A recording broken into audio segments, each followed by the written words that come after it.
예수님의 일대기에서 베드로는 뺄 수 없는 인물입니다. 그는 호수의 어부로서 처음 등장했습니다.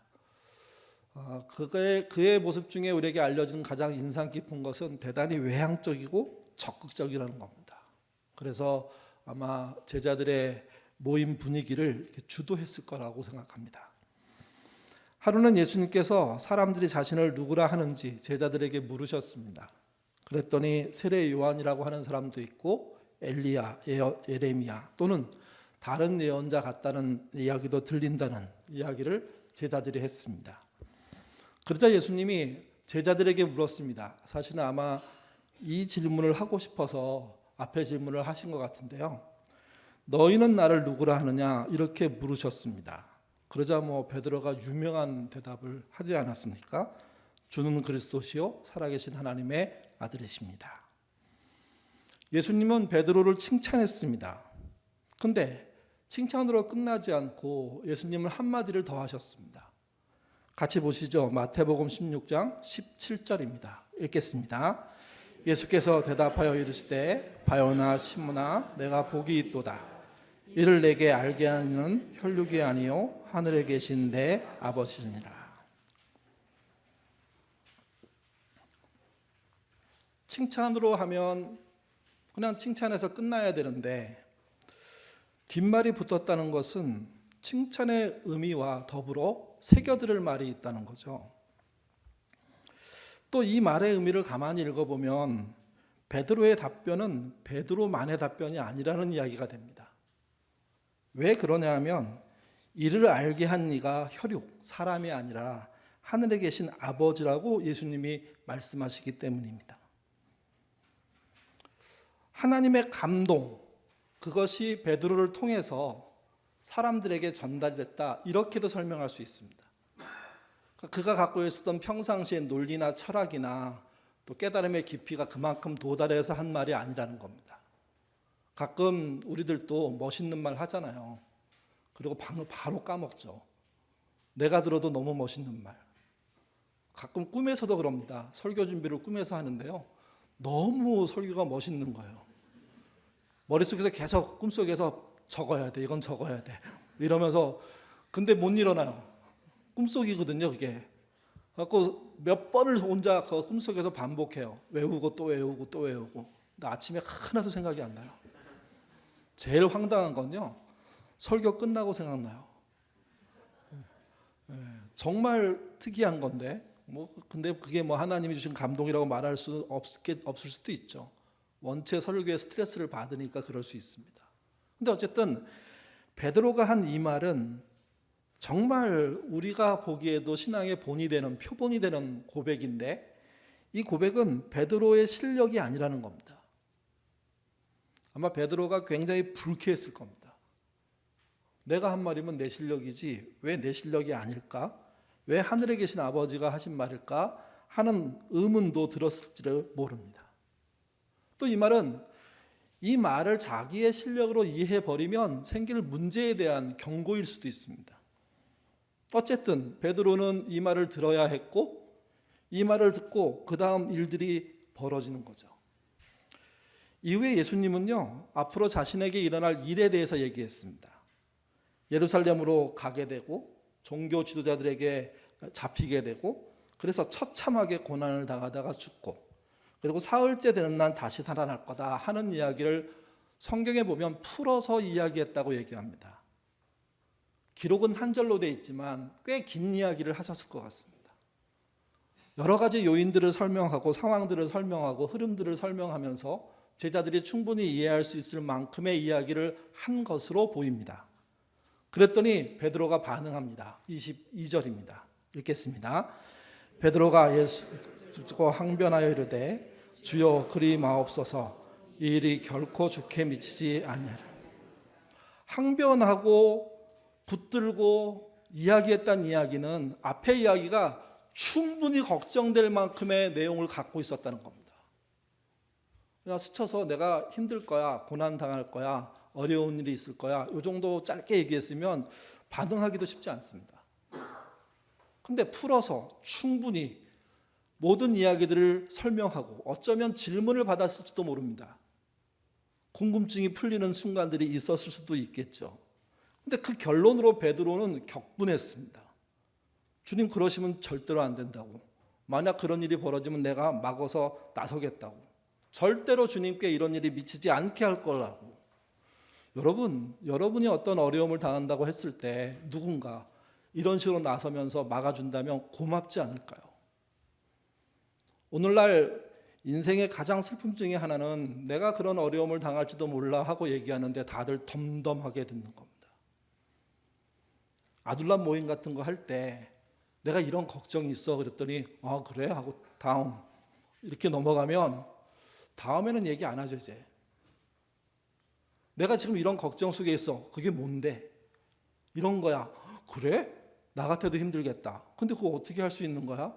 하면서 이야기가 이어지고 혹시 내가 도움이 필요하면 나한테 연락해. 나라도 뭘 할게.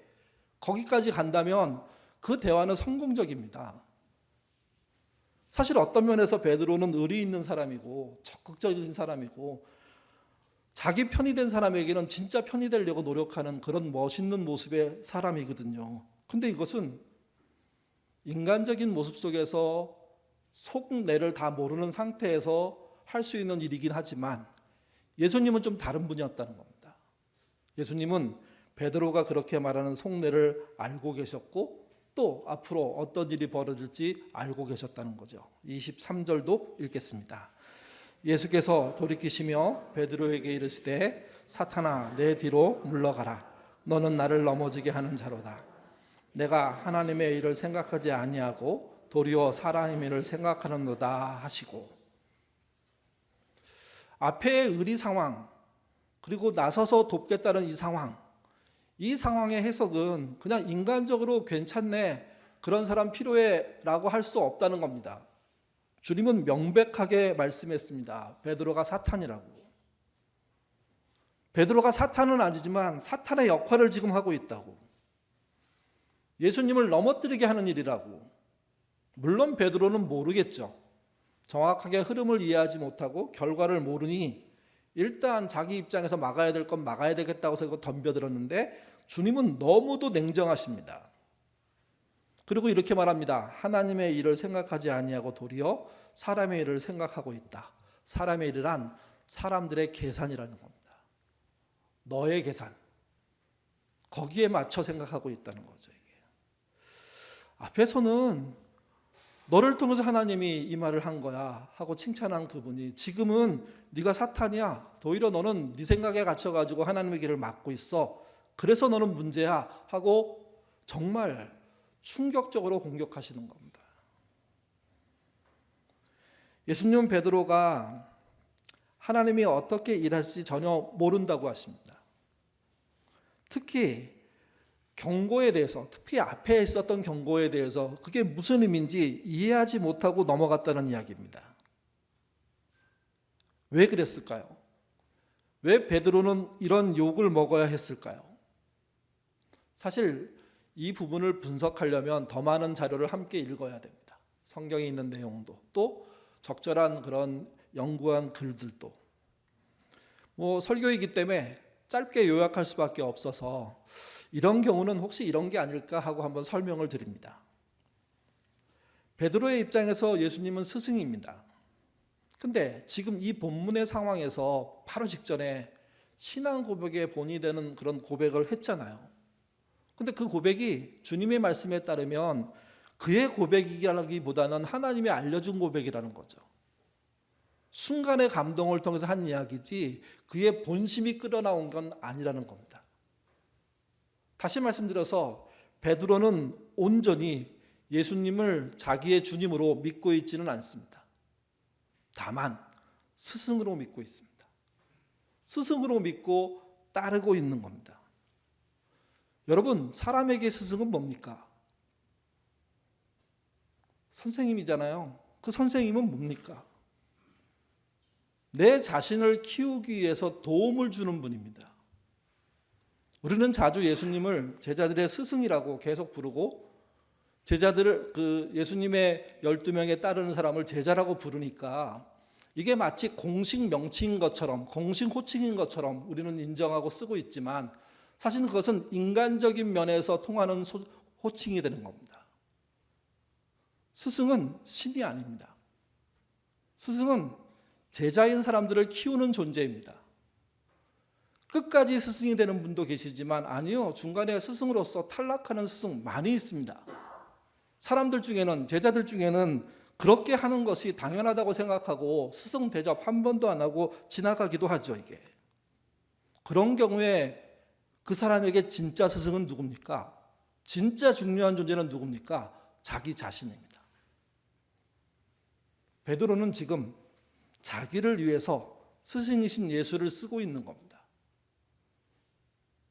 그가 칭찬하면 도움이 되는 것이고 그가 자신에게 지적하고 무언가 문제를 만들면 거부하게 되겠죠. 결국 뒤에 가서 스승인 예수를 버리게 되는 이유는 그가 온전히 그를 신으로, 하나님의 아들로 믿고 있지 않은 결과라는 거죠. 스승은 쓸 수도 있고 버릴 수도 있는 존재입니다.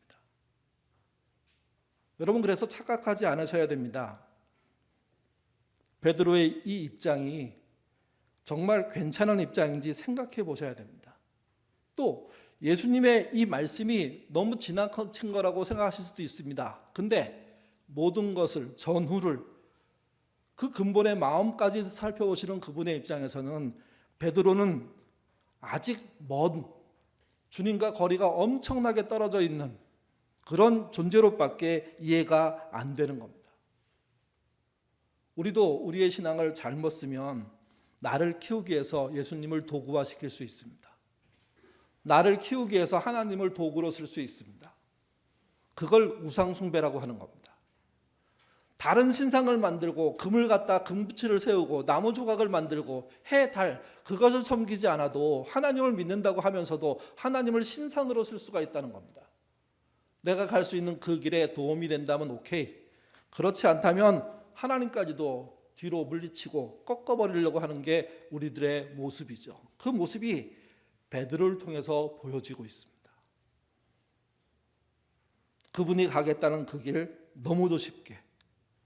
근데 문제는 여기까지만 읽으면 좀 서운합니다.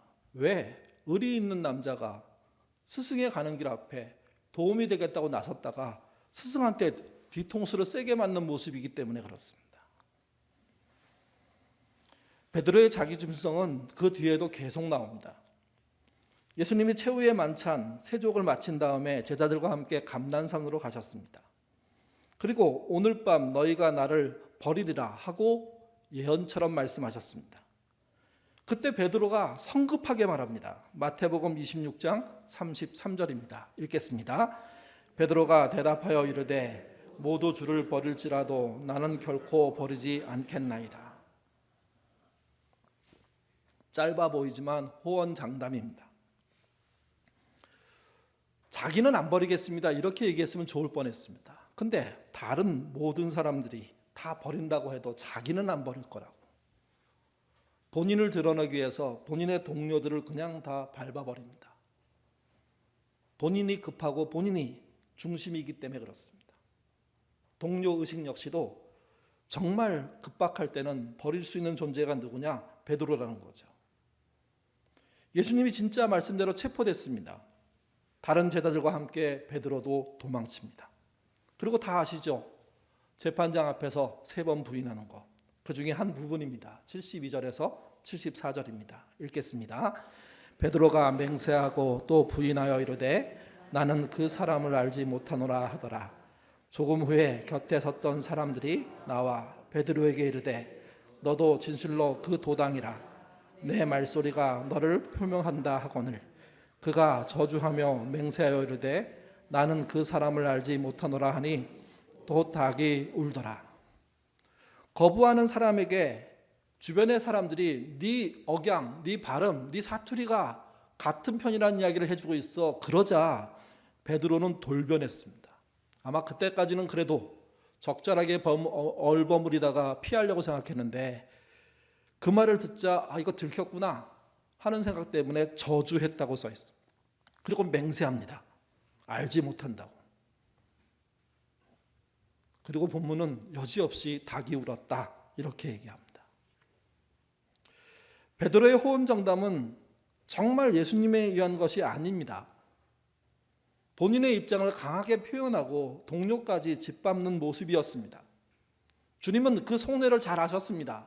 스승을 이용하고 제자를 이용하는, 동료를 이용하는 그의 모습이 오히려 더 민망했고 오히려 더 그에게 기회를 주고자 마치 가룟 유다에게 끝까지 기회를 주신 것처럼 베드로에게도 기회를 주고 계신 겁니다.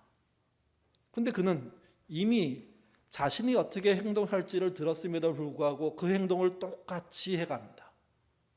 사람의 어리석음이고 사람이라는 존재가 궁지에 몰리면 그럴 수 있다는 겁니다.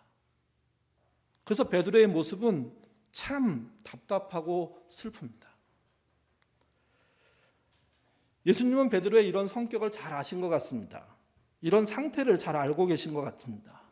적합하게 이끄시려고 했는데 그 적합하게라는 게 베드로의 동의하에 돼야 되는 일이기 때문에 쉬운 일도 아니었습니다. 번번이 경고하시고 번번이 길을 안내하셨지만 그는 여지없이 그 견고한 그 길로만 갔습니다. 문제가 뭔지 모르니 그럴 수 있다고 생각합니다. 자신은 스승을 쫓아가는 것처럼 얘기하지만 자기 인생의 주인은 자신이거든요.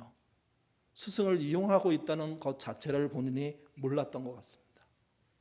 결국 주님의 말씀대로 모든 일은 이루어지고 그는 처참해졌습니다. 우리가 앞에서 처음 읽었던 오늘 본문 요한복음 21장은 예수님이 부활했음을 확인하고 난 다음에 일어난 일들입니다. 제자들이 고기를 잡으러 갔습니다. 7명이 갔다고 성경에 나와 있는데요. 그들 모두는 갈릴리 어부였습니다. 주님이 부활하셨음에도 불구하고 온전히 믿을 수 없었던 그들은 자신이 어부로 돌아가겠다는 선언을 하고 고향 바닷 호숫가로 가서 밤새도록 물고기를 잡은 겁니다. 아시는 것처럼 한 마리도 잡지 못했습니다. 그때 주님이 그 배 쪽으로 가셨고 그리고 제자들은 주님을 못 알아봤지만 주님은 제자들을 향해서 오른쪽에 그물을 내리라고 말씀하십니다. 요한복음 21장 6절입니다. 결과인데요. 읽어보겠습니다. 이르시되 그물을 배 오른편에 던지라 그리하면 잡으리라 하시니 이에 던졌더니 물고기가 많아 그물을 들 수가 없더라. 물고기를 들어 올리다가 베드로가 뒤늦게야 깨닫습니다. 말한 그분이 주님이란 사실을. 그래서 7절에 행동을 합니다. 7절 읽겠습니다. 예수께서 사랑하시는 그 제자가 베드로에게 이르되 주님이시라 하는지 시몬 베드로가 벗고 있다가 주님이라 하는 말을 듣고 겉옷을 들은 후에 바다로 뛰어내리라. 물론 먼저 이해한 사람이 있었습니다. 사랑하는 제자 요한이었죠. 요한이 주님이다 하니까 베드로는 벗고 있던 겉옷을 입은 뒤에 바다로, 여기서 말하는 바다는 갈릴리 호수죠. 뛰어내렸습니다. 뛰어내린 다음에 어떤 일이 벌어졌는지 성경은 생략해버립니다. 그리고 갑자기 장면이 바뀝니다. 예수님께서 아침 식사를 준비해 놓으셨습니다. 제자들은 민망한 상태에서 그 식사를 하게 됩니다. 그리고 또 순간 장면이 바뀝니다. 예수님과 베드로가 독대하는 자리입니다. 예수님은 그 자리에서 3번 물으셨습니다. 똑같은 질문을. 내가 나를 사랑하느냐? 3번 질문에 베드로도 3번 답변했습니다. 내가 주님을 사랑합니다. 주님이 내 마음을 더 잘 아십니다. 3번의 답변을 들으신 예수님께서 3번 답변마다 내 양을 치라고 말씀하십니다. 그때서야 베드로는 자신을 스승을 이용했던 잘못된 제자가 아니라 그분을 구주로 모셔야 되겠다는 사실을 알게 되고 그때부터 변화가 조금씩 일어납니다. 그런데 여러분, 이 이야기는 처음이 아닙니다.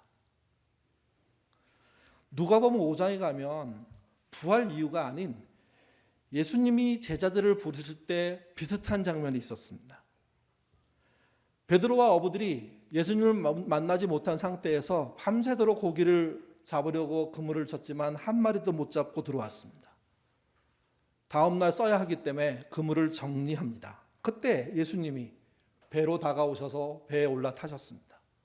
그리고 배를 좀 띄워달라고 얘기합니다. 그리고 자신을 쫓아오는 군중들이 무태에 있고 자기는 호수 조금 떨어진 곳에 배 위에 서서 앉아서 가르침을 시작합니다. 나름 꽤 긴 가르침이 끝나고 난 다음에 말씀하십니다.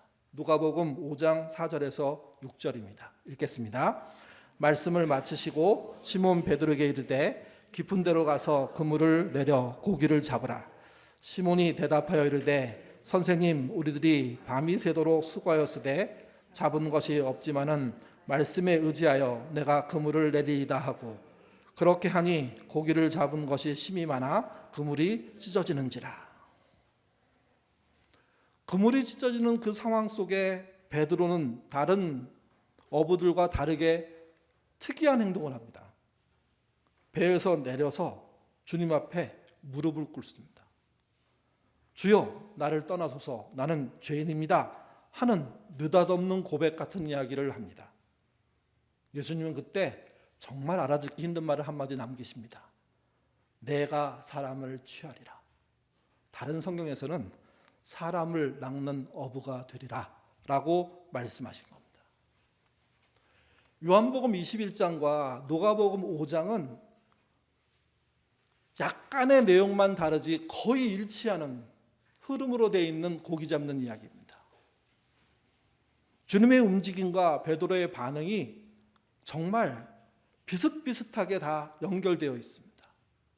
종합해 보면 이렇습니다. 누가복음의 베드로는요, 예수를 모르는 상태에서 고기잡이에 실패한 어부였습니다. 요한복음의 베드로는요, 예수님을 저주하고 배반한 제자죠. 예수님이 부활하셨음에도 불구하고 고기 잡으러 가겠다고 말하고 또 고기 잡는 자리에서 실패합니다. 누가도 요한도 실패한 어부로 등장합니다. 누가복음과 요한복음은 모두 예수님이 그물을 내리게 합니다. 깊은 데서 또는 오른쪽으로.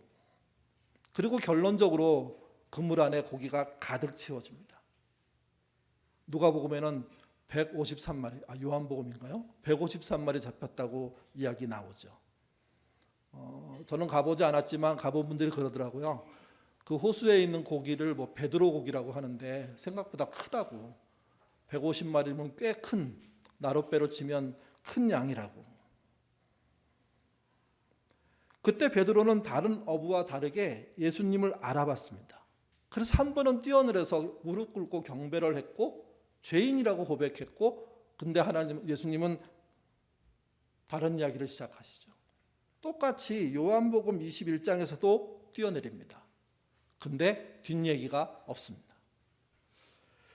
세 번째, 누가복음의 베드로는요, 예수님 앞에서 무릎 꿇고 자신을 죄인이라고 했습니다. 예수님은 베드로에게 사람을 취한다, 사람을 낚는 어부가 된다라고 말씀하십니다. 요한복음의 베드로는 예수님이 마련한 식사에 참여합니다. 배에서 뛰어내려서 장면이 생략되고 식사 자리로 들어가죠. 그리고 또 다시 장면이 또 바뀌면서 예수님과 베드로가 독대하는 장면이 나옵니다. 3번 물으십니다. 내가 나를 사랑하느냐? 3번 질문에 3번 답변합니다. 내가 주님을 사랑합니다. 그랬더니 주님이 말씀하십니다. 베드로에게 내 양을 치라. 앞에 얘기했던 내가 사람을 취하려 하고 내 양을 치라는 이야기는 같은 이야기입니다. 사람을 낚는 어부와 함께 베드로가 앞으로 어떻게 살지를 예전에도 말씀하셨고 지금도 말씀하신 거죠. 여기서 볼 수 있는 게 있습니다. 주님은 처음이나 부활 후나 변함이 없으십니다. 나를 배반하고 나를 팔아먹고 변함이 없으십니다. 돌아왔으면 하고 돌아오도록 노력하고 돌아오면 족하시겠다고 움직이시는 모습이 그대로 보입니다. 가룟 유다와 베드로의 차이는 가룟 유다는 스스로 목숨을 끊음으로 다음 기회가 없었다면 베드로는요, 그 수치를 견디다가 그분의 사랑을 다시 만나게 되는 거죠. 누가복음은 예수님의 공생의 시작 이야기지만 요한복음은요, 예수님의 부활하신 이후의 이야기입니다. 처음 만났을 때부터 그리고 돌아가시고 나서 부활한 다음까지 주님의 마음은 변한 적이 없습니다. 그를 사랑하되 끝까지 사랑하시고 그를 세우기 위해서 치열하게 자기가 노력하시고 접근하시고 애쓰고 계십니다. 이 주님이 우리가 사랑하는 주님입니다. 우리가 믿는 주님입니다. 베드로에게만 그랬을까요? 아닙니다. 성경 처음으로 거슬러 올라가면 아담과 이브가 나오죠. 그들은 에덴에서 타락하고 실낙원했습니다. 그리고 태어난 아이들이 가인과 아벨입니다. 고대 사회에서 형은요, 동생과 따져볼 때 서열상 한 단계 위의 존재가 아니라 아버지와 같은 존재입니다. 둘 다 같이 자식인데 큰형, 장남은 아버지의 이은, 또 다른 아버지의 역할을 하는 존재인 거죠. 그렇기 때문에 동생 아벨의 입장에서 형 가인은 넘어설 수 없는 존재입니다.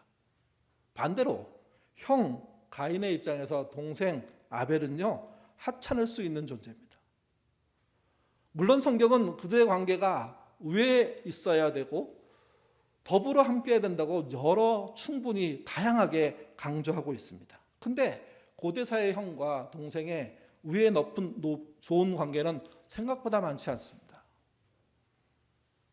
이삭의 12자식을 봐도 그렇고 에서와 야곱의 관계를 봐도 그렇고 그 밖에 이스마엘과 이삭의 관계를 봐도 그렇고 편하고 괜찮은 관계의 이야기는 성경에 거의 없습니다. 가인과 아벨도 그랬던 것 같습니다. 동생이 잘못했다기보다는 형이 더 지배적이었고 형이 더 출중했고 형이 더 동생을 찍어 누르는 모습이 있었던 것으로 추정할 수가 있습니다. 동생 위에 서야만 하는 자존감, 그게 가인의 자존감입니다.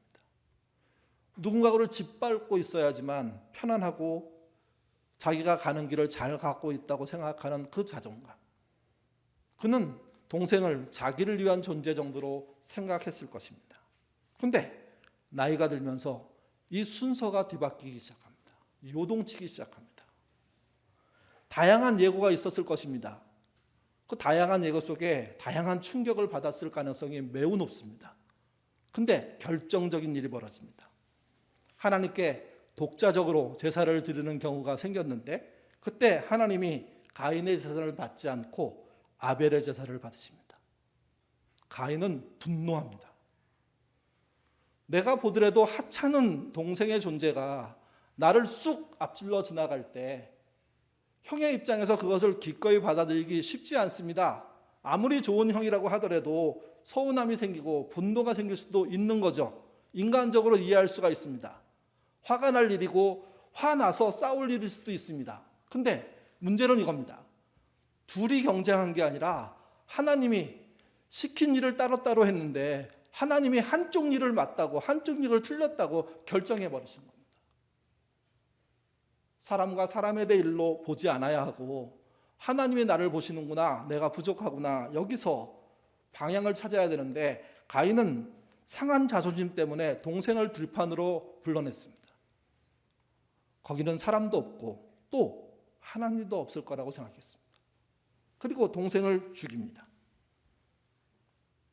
나중에 하나님이 동생을 찾습니다. 가인은 화를 냅니다. 내가 동생을 지키는 존재냐고. 하나님은 이미 알고 있었는데 가인은 완전 범죄라고 생각하고 있었던 겁니다. 아니, 처음부터 그 흐름을 알고 계셨습니다. 결국 모든 게 밝혀지고 하나님은 가인에게 벌을 내리십니다. 가인은 자신이 받은 벌 무게 때문에 절망합니다. 정말 고통스러워합니다. 자신이 살인 경력으로 인해 에덴의 동쪽에서 살 일이 너무나 두렵고 어려워서 벌벌 떨고 힘들어합니다. 그 모습으로 하나님께 탄원까지 하게 되죠. 여기서 놀라운 일이 벌어집니다. 하나님이 가인에게 벌은 벌이지만 그 이후에 다양한 위협들에 대해서 자신을 지킬 수 있는 카드를 주십니다. 같이 보겠습니다. 창세기 4장 15절입니다. 읽겠습니다.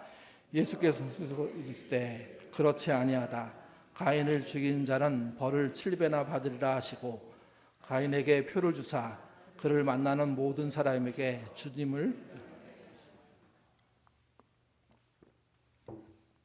하나님이 가인에게 표를 주신 이유가 무엇입니까? 가인 자신을 지키게 하기 위함입니다. 하나님이 지켜주시는 행동입니다. 벌이 사라졌다는 뜻이 아닙니다. 아우를 죽인 그 살인죄는 여전히 벌받아야 하고 그로 인한 고통은 당해야 하지만 또 그것 때문에 살인이 벌어져서 가인이 죽는 건 하나님이 못 보시겠다는 겁니다. 이런 분이 여러분의 하나님입니다.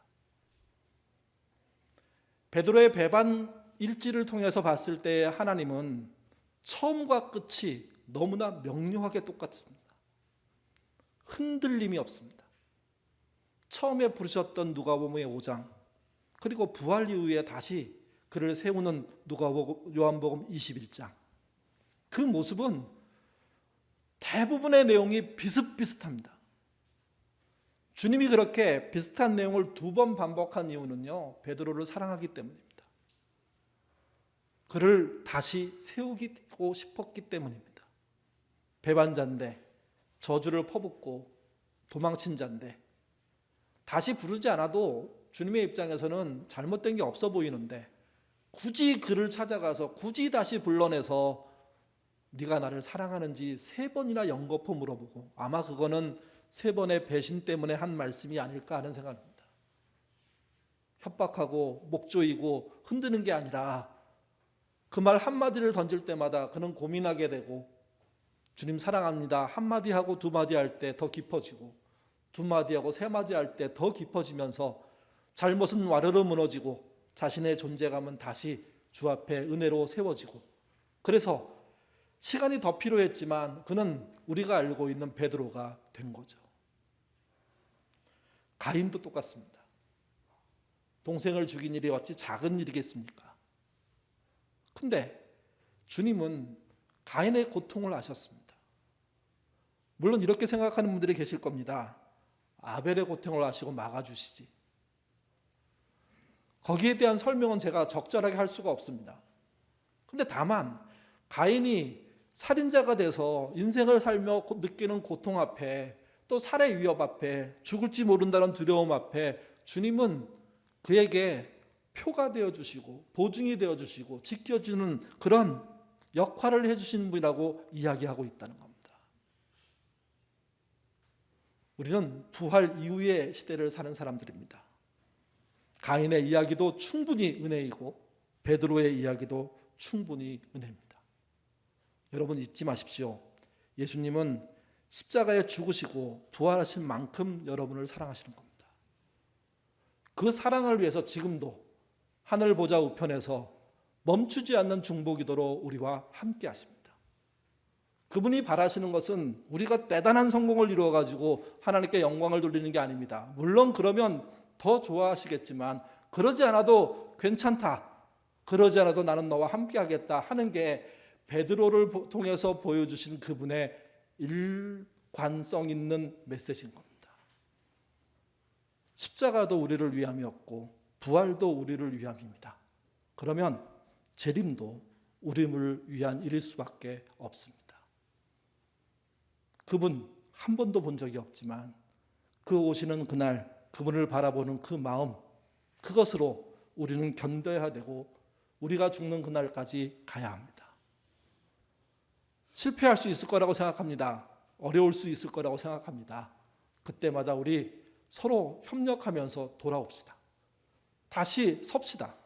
주께서 원하시는 그 능력과 은혜를 완전히 해내지 못한다고 하더라도 그분의 품이 더 크다는 사실을 믿고 엉뚱한 곳에 가서 처박히지 말고 오히려 좀 부끄럽고 때로는 뻔뻔스럽지만 주 앞에 나와 다시 무릎을 꿇는 우리가 타고 있는 배로부터 뛰어내려 다시 무릎을 꿇는 그리고 고통스럽지만 그분이 하시는 네가 나를 사랑하느냐 하는 질문을 받는 그런 성도로 사시기를 바랍니다. 하나님은 변치 않고 천국의 부요를 가지고 여러분에게 오실 겁니다. 그 부요를 바라보는 신자로서 우리 자신을 믿지 말고 예수님을 우리의 스승으로 이용하지 말고 우리의 주님으로 모시기를 부탁드립니다. 기도하겠습니다. 내 주 되신 예수님께 순종해야 되는 것이 당연함은 압니다. 그러나 우리는 베드로와 같습니다. 아니, 베드로보다 훨씬 더 교활합니다. 우리는 아무도 모르게 배반하고 아무도 모르게 저주하는 삶을 살기도 합니다. 주님을 향해서 한 적도 있지만 또 주님의 사람들을 향해서 한 일도 있습니다.